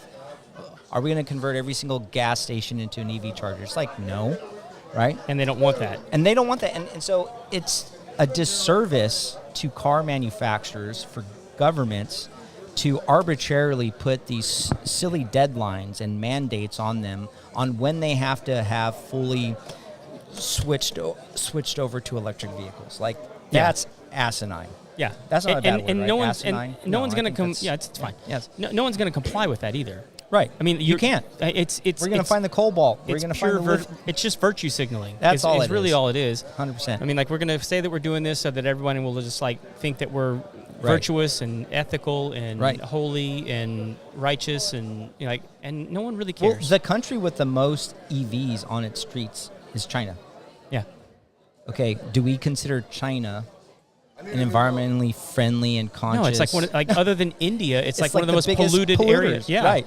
So what I think has happened is certain industries have taken over the narrative and demonized a very good option for generation, for power, and have removed it from the public psyche so that we're conditioned to live without it. And nuclear is the same way, right? Everyone wants to point to Chernobyl, and it's like, okay, nuclear plants 50, 60 years ago are different than if we would build them today. Sure. Right? Yeah. I mean, the footprints are so small, it's super efficient. Our waste management, has gotten so much better. It's like, not in my backyard, though. Yeah. Right? Yeah. Like, I don't want that nuclear plant in my backyard. It's like, okay, but what are your alternatives? Well, right? not only that, I've actually been over there, and like what they all predicted was going to happen didn't. Right, it didn't. They're growing vegetables there. Yes. There's people that are like actually cultivating agriculture over there, and you're like, wait, I thought that was not supposed to happen for like 200 years. Right. I mean, there is some like downstream stuff that happened that's not good. I mean, you had a lot of people. I met kids over there that had obvious effects as being like a second generation away from the effects of it. Yeah. And you saw things like reverse freckling. Yeah. You saw things like kids having one blue eye, one brown eye, stuff like that, like slight genetic mutations that occurred because of it, but will probably be gone in 2 generations. Right. And most of those didn't seem to have other adverse health. Well, it doesn't mean that they don't. That was but like 60-year-old technology that we're talking about, right? Like, Yeah. Not nearly having the controls that we have today, the Yeah. monitoring capabilities, the automation that we have today. You're talking about operating things manually with valves, and now we have actuators and all these things where it's like, now we have AI systems, right, that I'm sure can do predictability models and figure out what's the highest risk of this, and then making sure that there's automated controls to help prevent that. Like, there's so much more that we can do, and I think we're just going the wrong way. We're trying to push it where it doesn't make sense, like electric vehicles, mandate 2030, all of that stuff. Right. And then we're not supporting it where we really need it, right? Mm-hmm. Which is, there should be subsidies, right, that businesses can take advantage of for like low financing if they want to finance their solar system, right? Instead of paying the market rate, because it's going to help the grid as well as help that business, right? Like, why wouldn't you subsidize that with like a low interest long-term loan? It's like, no, you have to go get a new construction loan at 15% with a 5-year note on the payback. And it's like, yeah, some of these businesses, they can't afford to do it right away, even though it's long-term, it would benefit them greatly from a bottom line perspective, right? But many can. Yeah. Well, man, is there anything solar-wise we haven't covered today? You want to make sure we get out there to Man, I everybody? think we have gone through the gambit. We have. I mean, pretty soon I'm going to take out my tinfoil hat here, and we're going to start pulling out the that- ham radio, and we're going to start broadcasting some real stuff. That could be fun too. Yeah. Well, Thank you guys. we ran the ad already, but you want to tell everybody how to get a hold of you if they've got any questions for commercial or residential? So True Texas Solar, we're here in Conroe. We are local, but we service the greater kind of Texas triangle, right? We're not going to turn down work in DFW or Houston or Austin. But you could check us out on truetexassolar.com. You can give us a call at 936-286-8325, which I'm really glad that he was turning because I didn't memorize that number and I read it right off of his shirt. So I had some help there. But give us a call and we will help you think through your project, and we will tell you if it's not a good investment for you. We will tell you do not run for the hills if it's not going to meet your needs. Perfect. Absolutely, man. Thank you so that. much Thanks, for sitting guys. down with us. Yes, my pleasure. All right. Very, very good. Do we have time, or do we need to shut her down? Well, we're getting pretty close here. Well, let's shut her down. All right, let's shut her down. Thank you guys for, if you're out there and listening, thanks for the time. And, man, I think you probably learned something if you've been kind of listening the last hour or so. And we're here all the time, really, always on Facebook. You can find us on YouTube. You can find us on Tuesdays through our podcast. And we're everywhere. The Homeowner Show. Thank you for joining us. Until next time, we'll see you later. See ya.